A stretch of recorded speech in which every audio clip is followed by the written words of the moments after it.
Bon, comment ça va? Comment ça va? Comment ça va? Bonjour mes chers amis, on est un beau 7 octobre 2016, un beau lundi après-midi. Comment ça va, Gino? Ça va très bien. Tu as fait remarquer, on est le 7 novembre par contre. Ah, qu'est-ce que j'ai dit? 7 octobre. Ah, je m'excuse, je veux dire, des fois je suis un petit peu en retard, mais là c'est la fatigue, hein, les gars, on travaille ces chiffres, là, ça finit plus, on vient fatigué, fait que des fois on a de la misère, mais c'est pas grave. On a reculé l'heure hier. Mais en plus de ça, je veux dire, moi des fois on recule d'une heure, c'est comme si on reculait d'un mois. Bon, écoute, Gino, après-midi, on a fait une belle après-midi, on est en work in progress comme on appelle, on s'est installé tranquillement, l'ordinateur dans le garage est rentré.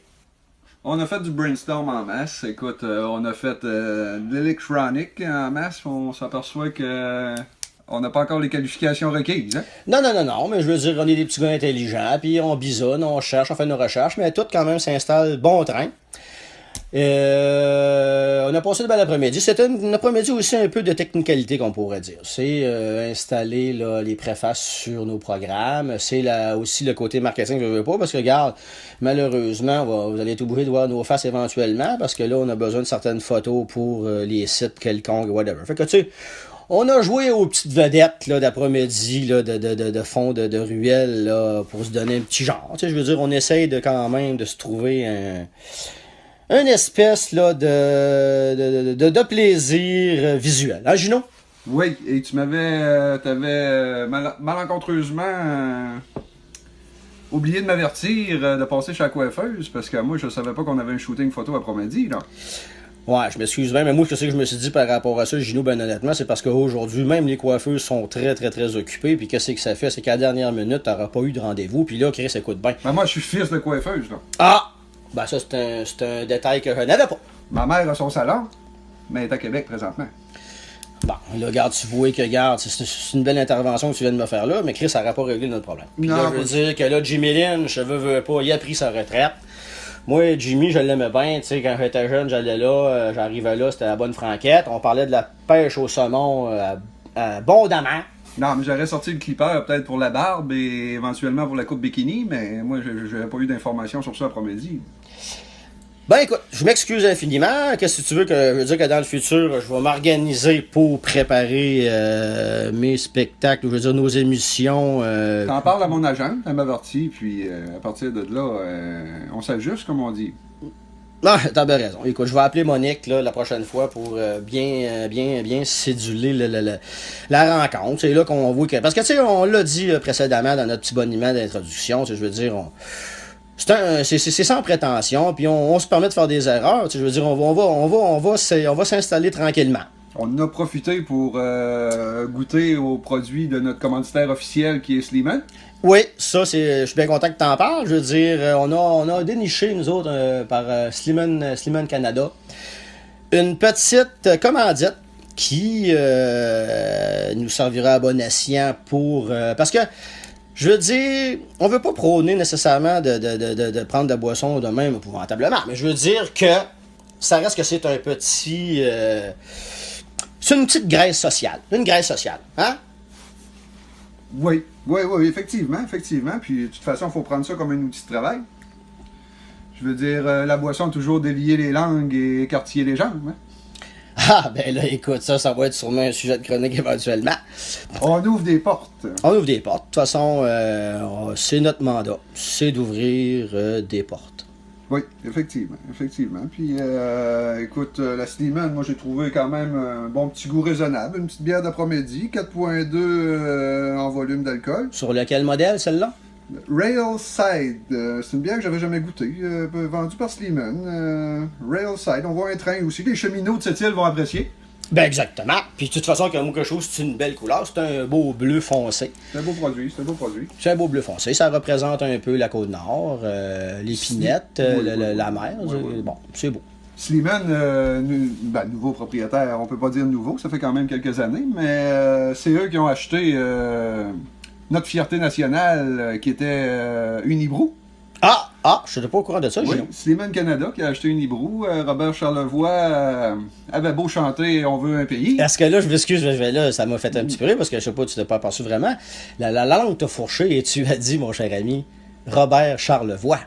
Est-ce que tu avais quelque chose à dire par rapport à ce J'ai dit Charlevoix. Oui, oui. Est-ce que c'est un coin de pays que tu aimerais parler présentement? J'adore le coin de Charlevoix pour y avoir travaillé plusieurs années à l'île aux Coudes, une île fantastique en plein milieu du Saint-Laurent, dans le coin de Charlevoix. J'aimerais saluer Daniel. Daniel, certain. Un beau salut à Daniel et à toute la gang. Popo, Daniel Godette, faut le dire. Popo, je veux dire, que ce soit Jimmy, que ce soit Horace, qui est tenancier de discothèque. La discothèque. Une discothèque faite en genre de cachot médiéval assez spécial. La Vaux Brauhaus peut aller se rhabiller, ça je vous le confirme. Sur les locaux que tu parles, toi, là. Oui, directement sur les locaux, d'une place incroyable. Horace, propriétaire de la maison Croche. Ah oui? Oui, une maison où ce que on s'imagine une maison croche, mais uniquement les châssis, donc C'est comme un effet visuel, là. d'après moi, il était dans un certain état de grâce quand il a décidé de bâtir sa maison. Comme attrait touristique, je ne sais pas, mais uniquement la maison croche, attraction touristique de l'île aux Coudes très populaire. Tout ce qui est croche, c'est des châssis. Bon, écoute, c'est pareil comme si c'est moi qui l'avais bâti, parce que m'a dit, ben franchement, que si je me donne un défi de bâtir une maison, probablement que la maison sera croche peut-être plus que celle-là.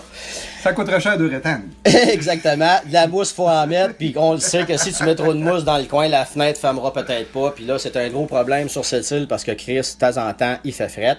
Alors, je veux saluer encore spécialement les gens de l'île aux Coudes, vu qu'on en parle, parce que je veux dire, des grands souvenirs, les tapocheux de Gramont, qu'avec un band jadis dans lequel je faisais partie, qu'on a fait 2 grands concerts sur cette île, avec, alors c'est des souvenirs impérissables. Ah oui, ben oui, oui, exactement. Et j'ai assisté à l'île aux Coudes au seul mariage de ma vie, parce que je n'ai jamais assisté à aucun autre mariage que celui de notre bon ami Dan Godet. Je sais pas. Oui. Pourquoi? J'ai jamais été... C'est la vie qui t'a amené vers ça. Bon, les amis proches n'ont pas tendance à se marier. Puis de toute façon, pour ce que je peux penser du mariage, les amis qui se sont mariés ne sont plus mes amis. Ah ben là, c'est aussi direct que ça. Ça a fait des frictions, quoi? Non, c'est juste qu'on s'est... la vie nous a éloignés, tout simplement. Les valeurs n'étaient pas aux bonnes places et la femme a décidé que l'ami ne sortait plus le soir. Ah, ok, ouais, ben c'est certain que dans des cas comme semblables, on a tout autour de nous autres, ça c'est vrai. Malheureusement, c'est des tristes réalités. Oui.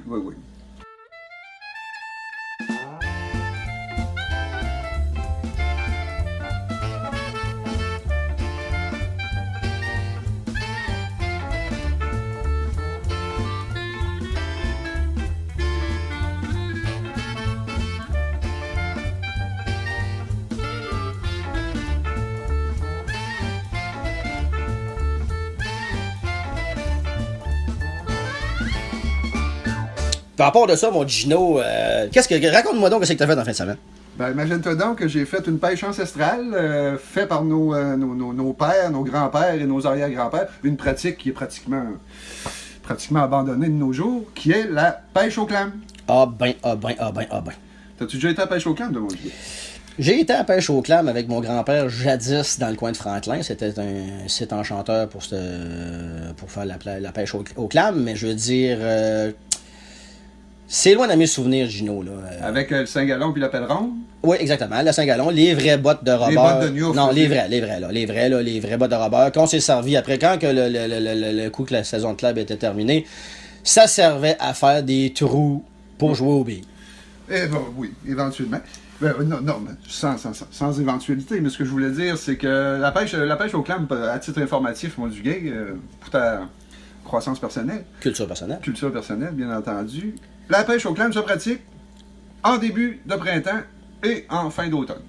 Parce que s'il fait chaud, la clame devient immangeable et il y a un certain laps de temps qui est très serré, là, je veux dire, un peu comme les astronautes qui partent sur la Lune. La fenêtre d'approche est très mince. Ah bon? Pour avoir une bonne clame, pour faire une bonne chaudrée de clame. OK. Qui va nous amener éventuellement dans notre chronique culinaire où j'ai une belle recette de chaudrée de clame que j'aimerais faire partager à nos auditoires. Une petite recette de mon cru, comme on dit, des petits trucs de ma grand-mère, des petits trucs de ma mère et ma petite touche personnelle. Ah, c'est toujours ça qui est important. De toute façon, autour d'un feu, une grosse can de 50, tu coppes le bout au couteau, t'en mets 7-8 là-dedans, tu te gardes un fond de 50, tu mets ça sur le feu. T'as à peu près la meilleure présentation, la meilleure préparation. Et, comme on dit, assez sur le flag. Moi, je veux dire que je regarde comment est-ce que tu t'installes avec une demi-canne, avec un peu de fond de bière dedans, je veux dire, c'est comme, s'il y avait des clames sur le mont Everest, probablement que ça ferait un outil extraordinaire pour ces gens-là. Je veux dire, ça fait vraiment autour d'une tente, dans un environnement lointain. On aurait une clame qui serait assez âgée, par contre, parce que la clame part du niveau de la mer. Donc, si on calcule plusieurs années pour aller la chercher en altitude, oui, ça donnerait une chair peut-être éventuellement plus tendre, mais la clame se déplace très lentement. Ah, ok. Parce que moi, je pensais qu'au niveau de l'oxygène, quand que tu perds un peu d'oxygène en montant, peut-être que là, ça resserre la clame la coquille se referme plus serrée, donc peut-être que les bactéries pénètrent moins à l'intérieur, ce qui fait qu'en bout de ligne, on devrait peut-être avoir une clame qui s'équivaut à du caviar de haute gamme, que au lieu de vendre une clame dans un bar comme la taverne chez Louis à 2 piastres le pot, on pourrait peut-être aller chercher peut-être un 175$ du pot. Oui, mais les gens ont tendance à se tromper entre la clame et la moule. Par contre, la clame, elle, pour respirer, dans le sable, ça fait un petit trou. Et on peut voir où se tiennent les clames par rapport au nombre de trous dans le sable. Ça me revient, là, que je te disais que quand j'étais là jadis, je me rappelais que bon an avec mon grand-père T. Casey, que feu T. Casey, que je salue bien. Paix son âme, paix son âme. Oui, paix son âme. Bon an en marchant sur les berges de Franklin, on cherchait effectivement les petits trous dans le sable qui nous donnaient l'indice que la clame était pas loin. Tu plantes pas ta pelle ronde n'importe où. Ah, c'est ça. Je veux dire, c'est comme quand tu sors à la taverne à la recherche d'une demoiselle, tu plantes pas ta pelle ronde n'importe où. Je veux dire, faut que tu saches où miser et où forcer pour sortir la clame. Et on a ramassé, bon an, mal an, un bon 5 gallons. Est-ce que la grosseur du trou a un lien direct avec la grosseur de la clame? Quand tu vois le comparativement à l'humain et de la femme, c'est pas le nombre je veux dire, la grosseur du trou n'a pas de rapport avec la grosseur de la femelle. Oh, on a un téléphone là. Ici. On a un appel ici, ça sera pas bien long. On va prendre l'appel ici. C'est un appel enregistré. On me dit que j'ai la chance de payer ma facture TELUS Mobilité directement sur mon téléphone. Bon, écoute, c'est toujours des moyens de venir nous chercher notre argent dans nos poches. Vois-tu? Même en pleine émission de radio, esti. Tu payes. On s'en vient nous chercher ça dans nos poches. On n'est plus capable de sortir de la tête de l'eau, Gino. Ça n'a pas de bon sens, mon Duguay. Où c'est qu'on s'en va? Il y a une affaire qui passe sur Facebook présentement. Tu vois un vieux camp dans le bois. Puis là, c'est marqué en gros, là. Pour 100 000 passeriez-vous un mois dans ce camp-là? Pas d'eau, pas d'électricité, pas d'internet, pas de TV. Je rappellerai à ceux qui publient ça sur Facebook qu'il y a 10-15 ans, il y a de ces 4 choses-là, il y en avait 2 qu'on n'avait pas. Le cellulaire et l'Internet n'existaient pas. Donc, il reste la TV. Et encore là, il y a quelques années, la TV a fermé la nuit. Puis, les émissions, fallait que tu t'adonnes. Je veux dire, le jour du Seigneur, tu perdais ton dimanche avec ça.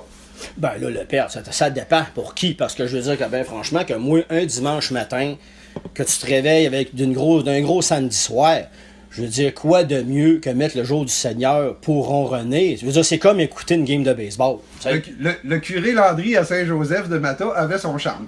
C'est justement, quand que tu connais les produits de différentes municipalités... Ça prend un animateur, et le curé devient un animateur dans notre société. Ah, exactement.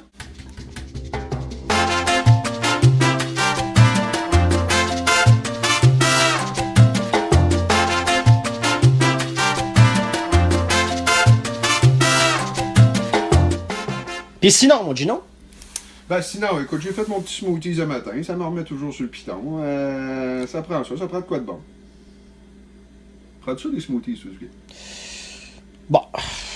À un moment donné, je me suis mis à regarder sur Internet parce que ça a de l'air santé. Puis ça, à un moment donné, moi j'ai eu mes phases là, pour essayer de me garder svelte. C'est un combat à vie, ça, que je mène. Puis il y a un côté, mode et suivant. Ouais, mais c'est ça. À un moment donné, mais c'est parce que je suis pas si connaissant. J'ai acheté un paquet de fruits congelés un moment donné. J'ai mis ça dans le robot, tout mélangé ça ensemble le matin, un peu de jus là-dedans, puis bang, si je colle le bord. Mais finalement, je peux pas dire là, que je suis emballé de ça. C'est pas, là, je veux dire, je me lève pas le matin là, en me disant là, que là, il faut que je me cours après ça. Là. Un bon smoothies est synonyme de belle selle. Ah, ok, oui, bon. Moi, depuis que j'ai adopté le smoothies à chaque matin, des belles selles à tous les matins. Comme disait toujours ma mère, quand ça allait pas bien, un petit mal de tête, mon Gino. Hein, un petit mal de dos, mon Gino. Ah, ça va pas bien, un petit mal de cœur, mon Gino. La phrase qu'elle me répétait toujours, as-tu fait des belles selles? Ah bon? Dans le temps, c'était comme ça. Elle tient ça de sa mère, ma grand-mère à moi. Puis, c'était simple dans le temps. Une belle selle était signe de santé. Moi, je sais bien, mais moi, mettons que, tu sais, je veux dire, j'ai un petit peu de notion de corps humain, médecine, un peu, parce que, je veux dire, ta selle, là, je veux dire, regarde, tu bois ton smoothie. OK, bon, moi, ce que je sais par mes petites connaissances du corps humain, c'est que, veux pas, là, après avoir ingéré le smoothie, on doit calculer peut-être un 8 à 10 heures avant qu'elle commence à passer, celle-là. Là. Ben, c'est que c'est Fait que toi, ta selle, là. Non, mais c'est prédigéré, le smoothie. Il est passé au malaxa, c'est prédigéré. Un peu comme les oiseaux qui réingurgitent pour nourrir leurs enfants. Le progéniture, le poussin, le oisillon. En étant prédigéré, tu donnes un slack, tu donnes une certaine... Une vacance. Une vacance à tes intestins, à ton estomac et à tout ce qui va avec. Okay. Puis Dieu sait ce qu'on peut manger le soir et ce qu'on peut consommer dans les soirées, que le matin, on a besoin de quelque chose de léger. De vacances. Bah, ne faisons pas un jeu de mots avec les selles, mais faut pas donner de la merde à son estomac. Ouais. Si tu veux avoir de belles selles, bien entendu. Exactement. Tout est dans le canot, hein. Ça rentre, ça tourne, et ça ressort. Moi, il y a un gars qui m'a déjà dit, je sais pas si c'est vrai, mais il faudrait que je me renseigne avec un médecin. Quand tu veux savoir si tu as fait une belle selle, c'est lors, justement, du dit et de l'expulsion. Si tu te sers pas de plus de 2 carrés de papier de toilette, tu dois avoir une selle juste comme un bon vin. Ben, j'avais un plaisir à dire un no slice. Un no slice. No slices. Un no patch. Il y a toujours un plaisir sur le fait d'arriver après une belle selle, puis oh, il n'y a rien, fini, c'est propre, merci, bonsoir, on n'en parle plus. De toute façon, il faut que ça reste propre. Je t'ai-tu parlé de l'épilation? Mon petit truc que j'avais, parce que je sais qu'il y en a qui se font faire ça au laser, ça n'a pas de bon sens. Puis là, je te parle du petit. Ça n'a pas de bon sens. Mais là, ici, on s'égare un petit peu, mais je veux dire, un petit peu. On l'a dit dans une première introduction. Pour terminer le dossier des on se permet l'égarement, alors vas-y, égare de toi, non, on s'égare. Non, je te finis ça en 5 secondes. Non, c'est beau. J'ai un truc que j'ai découvert, le suçon rond. Le suçon rond? Oui, tu sais, les bons petits suçons ronds qu'on avait dans le temps, t'avais 3-4 couleurs, là. OK, qu'on a vu dernièrement distribuer à l'Halloween. Oui, c'est ça, tu déballes ça. Tu liches un petit 2-3 minutes dans la bouche pour que ça devienne collant. Ça devient collant, un petit suçon rond. Hein. Pour qu'il prenne sa place. Tu l'insères juste à la bonne place, t'attends une petite demi-heure, ça vient que ça colle. OK. Et à partir de là, une petite séance d'épilation, on donne un bon coup, on retient notre souffle, propre. Tout est sur le suçon rond. Ah ben. Puis là, si ça donne que t'es dans un camp, ce suçon-là peut être recyclé. Tu mets ça dans la trail. Les ours, les renards et les loups, c'est des friands de ces suçons-là à la poêle d'humain. Et pour les chasseurs, ça fait une bonne brosse à vaisselle aussi. C'est un appât. Oui. C'est un appât. Oui, une petite brosse à vaisselle aussi. Mais ça, c'est un autre dossier. J'avais utilisé ça. C'était d'autres choses. C'était un autre dossier. De toute façon, on va avoir aussi des chroniques comment recycler différents produits qu'on utilise jour après jour. Vous serez surpris de découvrir que à peu près 98% du stock qu'on jette à la poubelle pouvait servir à d'autres escients. Please hang up and try again. C'est tout pour cette semaine, mon cher Gino. On a passé une belle après-midi. Oui, très belle après-midi. Ce fut fort agréable. Fort agréable, certain. C'est toujours un plaisir d'échanger, tu sais. Il reste-tu de la bière du commanditaire? Il reste la bière du commanditaire. On va finir ça dans le particulier. Ouais. Salut, mon Gino. Salut, mon Duguay.